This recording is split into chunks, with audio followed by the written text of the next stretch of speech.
Qobustan qoruğuna giriş biletlərini kəskin bahalaşdırıblar.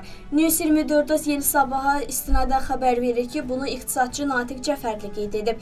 İqtisadçının sözlərinə görə əvvəllər yerli ziyarətçilər üçün qiymət 4 manat, əcrəbilərə 10 manat, tələbələrə 1 manat, məktəblərə isə 40 qəpik olub. Bir neçə gün öncə yeni qiymətlər elan edilib. İndi yerli ziyarətçilər 7 manat, əcrəbilər 20 manat, tələbələr 3 manat, məktəblilər üçün isə 2 manat ödəməli olacaqlar. Qiymətləri turistlər üçün 2, tələbələr və məktəblər üçün isə 5 dəfə artırıblar. Ümumiyyətlə turistlər üçün muzeylərə, qoruqlara baha bilet yanaşması dünyanın bir çox ölkələrində var. Bunu anlayıram. Amma məkanın təbliğatı ciddi qurulandan sonra bu addımı atmaq mümkündür.